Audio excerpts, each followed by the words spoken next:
लेकिन मैं पीछे पड़ा रहा।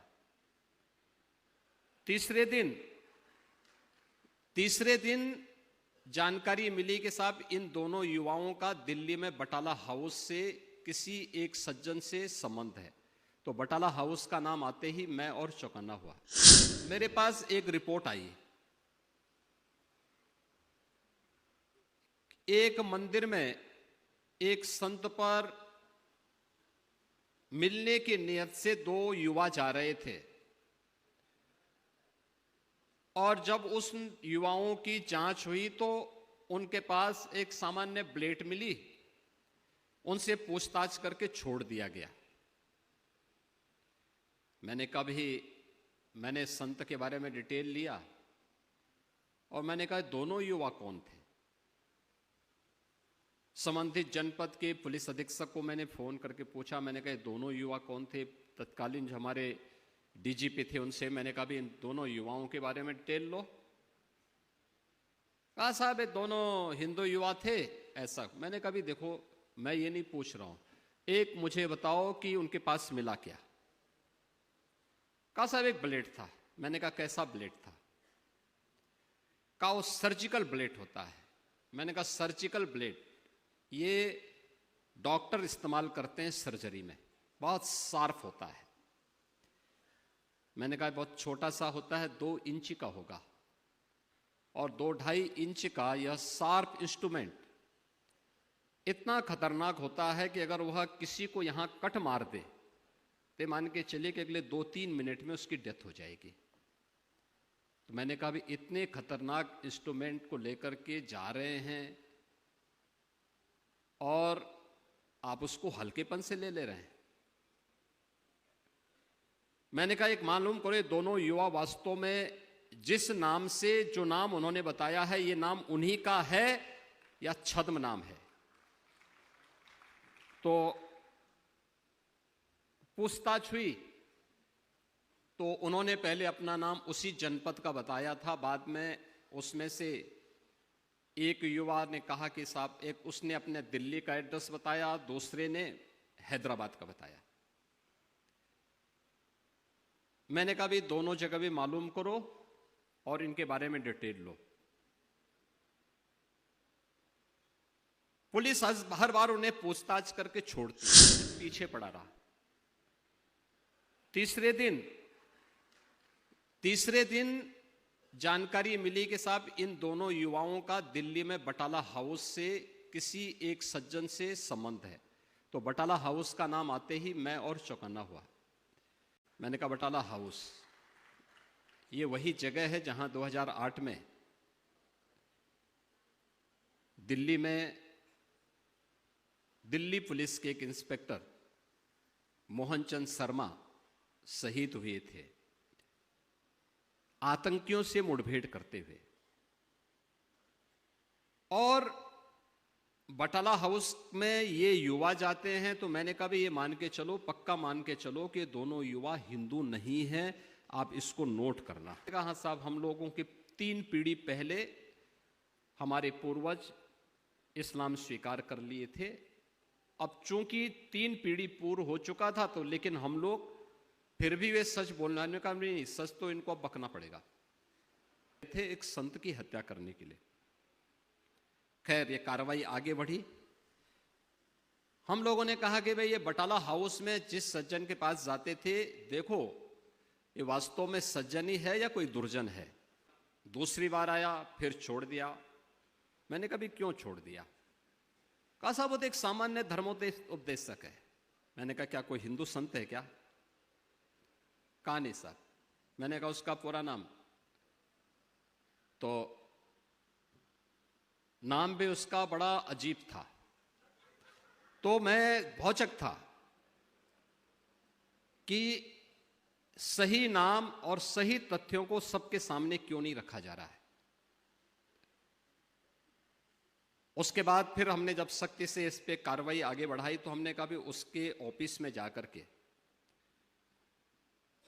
उसके पास कोई लैपटॉप होगा, उसका कंप्यूटर होगा, उससे जुड़े हुए अन्य उसके पास कुछ सामान होंगे, स्मार्ट उसका फोन होगा, स्मार्टफोन होगा, इन सबको लीजिए और अपने कब्जे में लेकर के एक बार इसकी सघनता से जांच कर लो।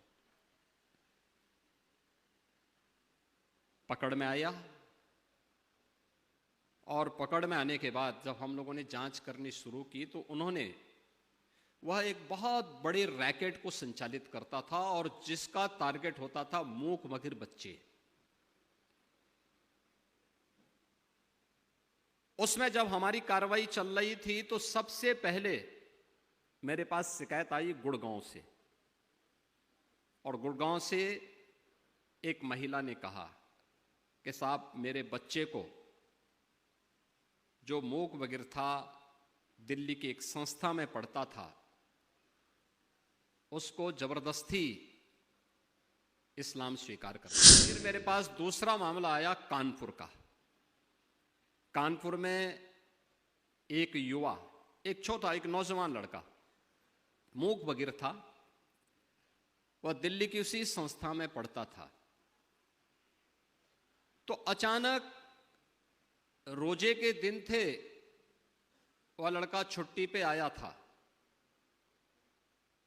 तब तक कोविड-19 प्रारंभ हो चुका था और वह उस दौरान जब वह अपने घर आया था तो छुप करके वह दिन में कुछ नहीं खाता था। रात्रि को उसको जो भोजन मिलता था वो अतिरिक्त भी लेकर के अपने कमरे में रखता था, सुबह 4 बजे खा लेता था और दिन भर कुछ नहीं करता था। तो उसकी मां को संदेह हुआ, ये सब क्या है, ऐसे क्यों कर रहा है। तो उसने छुप करके देखा तो वह नमाज पढ़ रहा था। तो उसकी मां ने उसको कहा, ये सब क्या कर रहे हो। तो अपनी मां को भी बोलने लग गया हो। अब उनकी समस्या क्या है, वो बोल भी नहीं सकता है, सुन भी नहीं सकता है, लेकिन वह ये सब कृत्यों में लिप्त हो गया।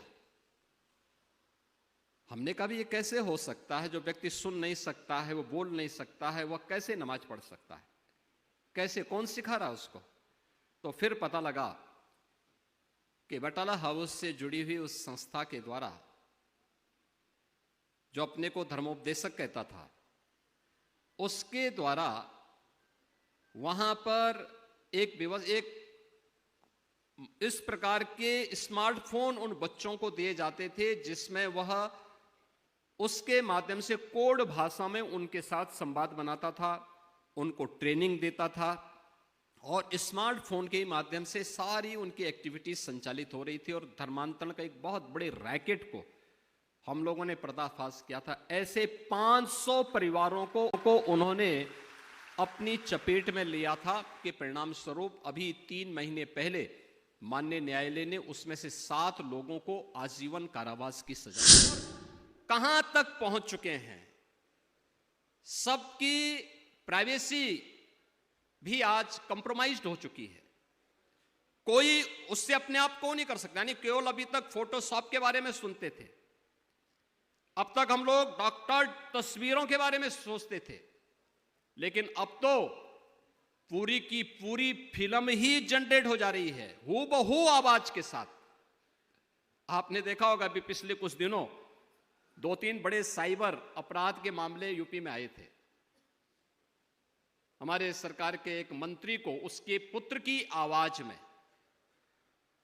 आवाज आया कि इतना पैसा आप जमा कर दीजिए और नहीं करेंगे तो फिर बेचारा क्या, बाद में पता लगा कि ये तो सब गलत है। यानी पूरी की पूरी आवाज, पूरी उसकी आवाज और उसकी फोटो के साथ पूरी फिल्म सामने आ गई और सब फेक था। डीप फेक वहां तक जा चुका है और उस तक मुझे लगता है कि वह एक खतरा उसका भी है, तो रियलिटी भी है और ऑगमेंटेड रियलिटी भी हम सबके सामने है। कहां हम जा रहे हैं। और यही नहीं, ड्रोन्स, हम चालक रहित विमान की बात सुनते थे, चालक रहित कारें भी आ गई हैं, ड्रोन्स आ गए हैं। ड्रोन्स को भी आप देख रहे होंगे कि कितनी बड़ी क्षमता के ड्रोन आ गए। क्वांटम कंप्यूटिंग के बारे में और खेती में भी जीन एडिटिंग के बारे में, यानी ये बढ़ता ही जाएगा, लेकिन इनको रोकने की सामर्थ्य किसी में नहीं, ये रुकेगा नहीं। इसको रोकने के लिए सबसे बड़ी चुनौती हमारे सामने है, और वह चुनौती है जो प्रोफेसर यशवंतराव केलकर जी ने कहा था। वह चुनौती है मानव को मानव बने रहने के लिए, मनुष्य को मनुष्य बने रहने के लिए। विकसित भारत के लिए आत्मनिर्भर भारत, आत्मनिर्भर भारत के साथ साथ एक स्वावलंबी भारत, और उस स्वावलंबी, आत्मनिर्भर और विकसित भारत की परिकल्पना को साकार करने के लिए हम सबको मिलकर के कार्य करना होगा। अखिल भारतीय विद्यार्थी परिषद इस दिशा में एक सकारात्मक पहल को लेकर के आगे बढ़ रहा है। यह अत्यंत अभिनंदनीय है, और 70वां अधिवेशन यहां पे बाबा गोरखनाथ की इस पावन धरा पर दुनिया के सबसे बड़े आध्यात्मिक प्रेस, गीता प्रेस की इस कर्म भूमि पर महान क्रांतिकारी शहीद बंधु सिंह और पंडित राम प्रसाद बिस्मिल के इस क्रांति धरा पर यह 70वां अधिवेशन, और इसमें भी प्रोफेसर यशवंतराव केलकर युवा पुरस्कार सम्मान का आयोजन अत्यंत सराहनीय पहल और अभिनंदनीय है। मैं एक बार फिर से पुरस्कार प्राप्त करता श्री नायर को हृदय से उनको बधाई देता हूं, उनके कार्य की सराहना करता हूं और विश्वास व्यक्त करता हूं। टेक्नोलॉजी हम उन लोगों तक भी जरूर पहुंचाएं से किन्हीं कारणों से उन्हें रोका गया है। अगर हम उन तक पहुंचा पाएंगे तो राष्ट्र की अपूर्णीय क्षति करने वाले नकारात्मक ताकतों को हम परास्त करने में सफल होंगे। पूर्ण आयोजन के प्रति मेरी मंगलमय शुभकामनाएं हैं। धन्यवाद। जय हिंद।